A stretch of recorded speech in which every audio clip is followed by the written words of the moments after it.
Joe's, the show that takes you inside the FFFFL Family Fantasy Football League. I am your host, Joe. As always, joined with me, the Starsky to my hutch, Joey. Joey, how you doing this week? Decent.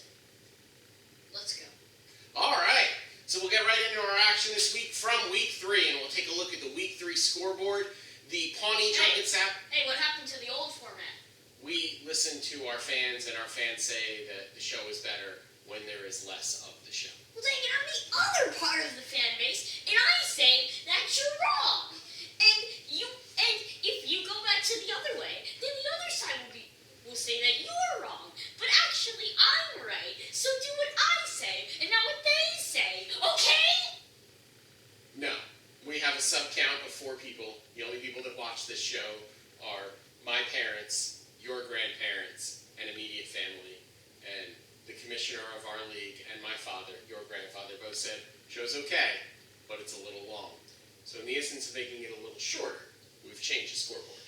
You gotta listen to the people. What if the other 2 subscribers actually want it to be longer? Well, then they'll leave that in the comments this week, just like our comments this week said, boo to oatmeal cookies. Yes. Oatmeal cookies are they have some in but mostly they're disgusting. Like 80% disgusting. So back to our scoreboard, the Pawnee Drunken Savages raised their record above 500 with a victory over Faldette about it. The Savages got a big week this week out of Russell Wilson. Judy's reigning men continues her undefeated season, moving to 3-0 on this season, beating the Kansas City Kates, who dropped to 1-2. Judy got really solid performances up and down her lineup this week. Kate got a nice performance out of Patrick Mahomes, as always, but not enough to bring her victory. In our highest point total of the week, the insert name here moves above 500. Hey. You're forgetting the official name. It's Untitled JPEG. .text. Now I don't even want to tell people that you won. So Untitled insert joke that's not funny. That's whatever. Scored 156 points to give Heaven O'Shea's Cowboys their first loss of the season, despite a 100-point week for Ken.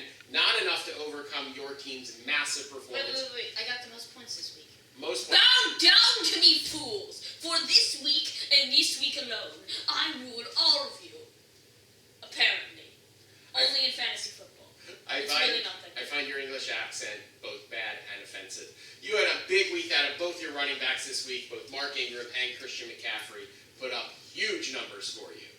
The Maddington Matty Bears get off the schneid by winning their first game of the season, scoring 130 points, getting an absolutely massive week out of Keenan Allen. And unfortunately, 2-time league champion, the Punishers moved to 0-3 on the season despite scoring 100 points. Would have been enough to beat a lot of teams this week, but not enough to beat the Matty Bears. And in our final matchup, the South Park Cows, or the running back factory, moves to 2-1, beating Finkel Einhorn and Nick, who still has not set a lineup. Again, Nick, for the second time now, I will say this. I know that you have an important job keeping airplanes up in the air. You know that thing that really shouldn't look like it should work, but actually works, and making sure people don't fall down and possibly get hurt? But set your fantasy football lineup. I mean, I know the takeoff procedure is very intricate, and if you press the wrong thing, then the whole thing explodes. But first, look at your phone and set your iPhone line. Oh, I'm sorry. I didn't. Continue. Were you still talking there? Nick, set your lineup. Come on. You started the year off by talking smack, saying, let the winning begin. If you're going to win, you're going to have to set a lineup. And with that, Joey, we can move on to our standings for the week. And what we see is that Judy's Rating Men remains 3-0 and in first place in the East, followed by a second place tie between You and Ken's Kevin O'Shea Cowboys. You have the points lead over Ken right now. The Maddington Matty Bears and the Kansas City Cakes, both at 1 and 2, come in third place. But the Matty Bears break the points tie there. In the Western Division, or what we like to refer to as the Division and Champions, plus Nick. My Pawnee Drunken Savages are in first place. I have a 2-1 record along with Tommy's South Park Cows, who are also at 2-1. The Cows, I have a brief points lead over the Cows. Hannes Forget About It, Fall Dead About It, at 1 and 2 is in third place with a point lead over Nick's 1 and 2 team, Finkel's Einhorn. And sort of the tough luck team in our league this year, the Punishers, are in third place. They've yet to win. But if you look at the Punishers' point total on the year, it's there. They've scored enough points to be better than their record. They just have had some difficult matchups this year. Okay, I would just like to say one thing. I'd like to congratulate Judy and her team on being #1 undefeated. That's really, really impressive. It's really, really impressive. Can we just get a round of applause?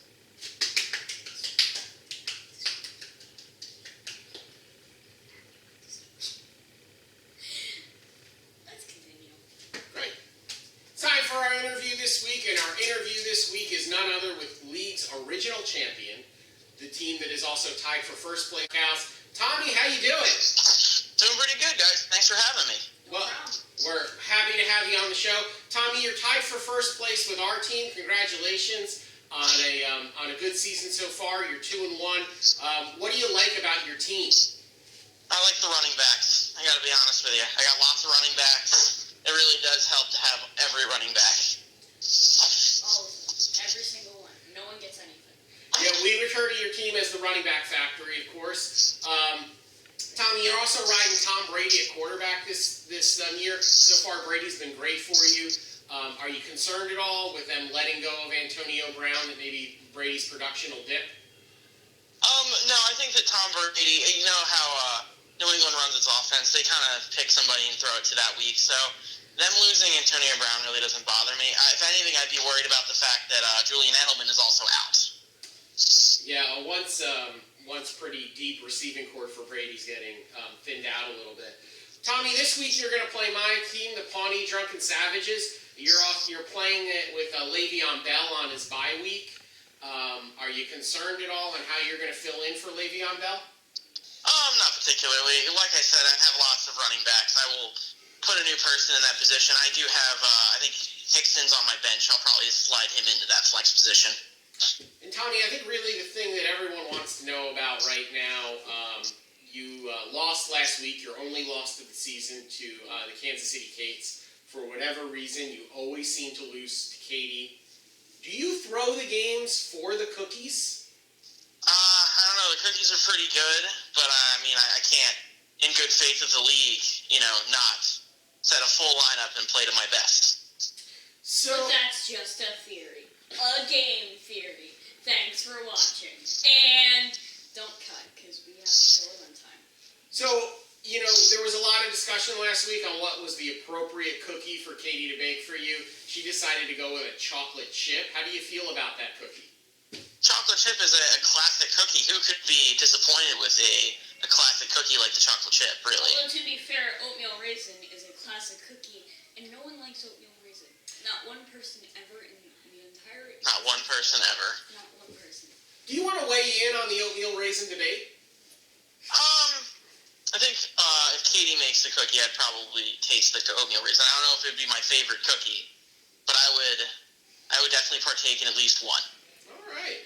Well, Tommy, so here we are in this, 3 weeks into the season. You've had a chance to kind of look at the league. So if you're going to get back and win your champion and get back and win your second championship this year, who do you think is your biggest competition? Based on last week's performances, I'm going to have to go with Joey. And what was he, 156 points? That must be a league record or something. Yes, because now I am most definitely the king this week. You have to give me all of your valuables, every single one. Cough it up. It's mine. All the valuables? I don't know about that. Only for the week. I'll be sure to destroy all of them. Don't worry. Okay. All right, Tommy. Well, thanks so much for joining us this week. We wish you luck in your matchup against me this week, but not too much luck. thanks for being on the show, and we will wish you luck in the future. Oh, thank you. Thanks for having me. All right, take care, Tommy. Original league champion Tommy Feldetta, team that's tied for first place in his division, gives us a bit of his time, gives us some insight. Looks at you with some pretty stiff competition, Joey. Feels good. Feels good. Well, let's get over to our pick'ems. Our pick'em standings are still pretty close. We are still separated by just one game. You are 9-6 on the season, and I am 10-5 on the season. We both had pretty good pick'em weeks. So let's take a look at Week 4 matchups. In Week 4, the matchup that we talked about before is my team, the Pawnee Drunken Savages, going against the South Park Cows. So what do you think about this game, Joe? Well, if we're looking at the professionals are saying that it's going to be a bit of a blowout, not a huge blowout, but like Tommy is going to score significantly less. But I have faith in his push and his depth. Like, some of these guys are pretty good. Like Baker Mayfield's pretty good. Like, some of these guys are decent enough where I think they might have a chance of scrapping up a win. So, you know what? I'm going to go with the undercards, the underdogs, because I'm cool and edgy, and I'm choosing the South Park Cows. I think it's this one, but I can't see the screen, so I could be playing at the wrong team. I don't know. I'm going to go with me this week. Tommy's got Le'Veon Bell on bye, and even though he does have a lot of depth, I have a full lineup of starters. None of my players are on bye this week. Le'Veon Bell has been a solid running back number 2. And I think that's going to be kind of hard to replace. So I am going to take myself to win. Because next matchup, we have the 0-3 Punishers against the 1-2 Feldetta About It. Tom's really kind of been a tough luck loser this year. I think that he's scored a lot of points, but unfortunately it hasn't resulted in a lot of wins. This week he scored over 100 points and it still resulted in a win. And he is playing Hannah. I actually... unfortunately, I think Tom is going to fall to 0-4 as Hannah's going to pick up the win this week. I think the teams don't match up great. Hannah has Amari Cooper, and Tom has Dak Prescott. And it's going to be hard for him to make headway against that team because if he gets a big week out of Dak Prescott, which I think he needs, it's probably also going to mean a big week for Amari Cooper as well. Plus, I really like Lamar Jackson's matchup against Cleveland. There's a lot of ways that Lamar Jackson can score. He runs, he passes, he does a lot of things really well. I really like Hannah to win this week and even her record up at 2-2. I mean, I don't know. I feel like Tom's due. I feel like he's due. It feels like he's been playing well. His schedule just has been saying no and slapping him on the face. This seems like a decently even matchup. I think he can pull it together. I think it's still going to be a close game. Don't get me wrong, but I think the Punishers are going to have just a little extra edge. Well, in our next matchup, we have the Maddington Matty Bears going against your team, the teamname.jpg. You got it right, nice job. Hey, thanks. Third time's a charm. So, you're 2-1 on the season. You had a huge week last week. The Maddington Matty Bears got their first win of the season. They are 1-2. I'm actually going to go with the Bears this week. I like Aaron Rodgers to have a really big week this week. They're playing Philadelphia on Thursday night. Those Thursday night games can be really high scoring because normally the defenses only have a couple days to prepare, and it's usually a pretty vanilla game plan.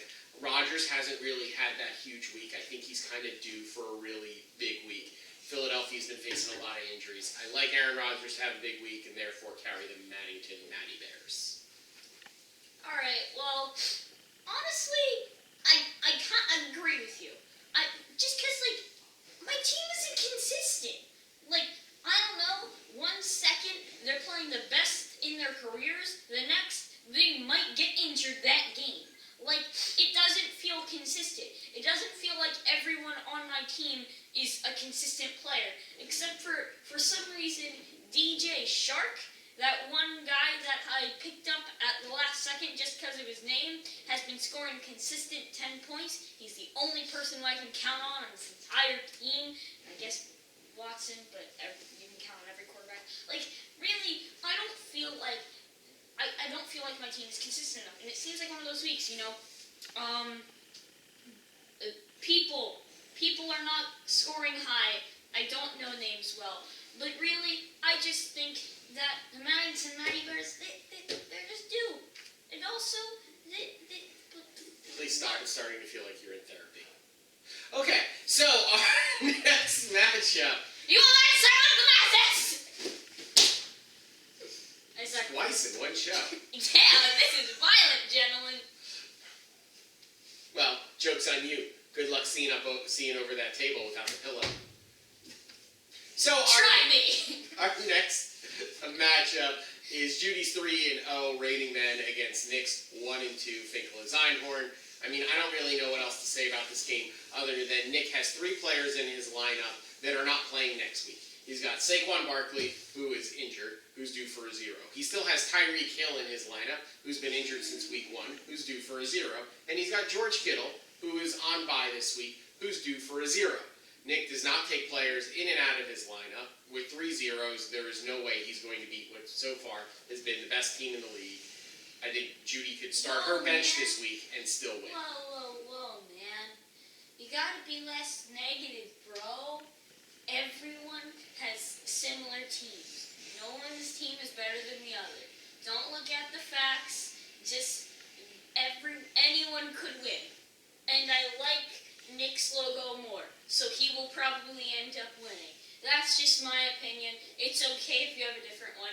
That being said, if you think my team is the worst in the league, then I will come to your house and poop you on the nose. It'll be very aggressive poop. This joke is going nowhere.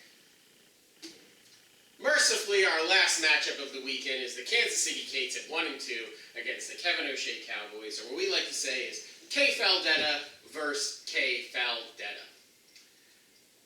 I am going to pick the Kevin O'Shea Cowboys to win for one reason and one reason only. I want to see what kind of cookies Katie would bake for Kenny. Because she would have to bake a cookie that would travel well to to Louisiana, because she would have to mail them to Baton Rouge. So, I don't know.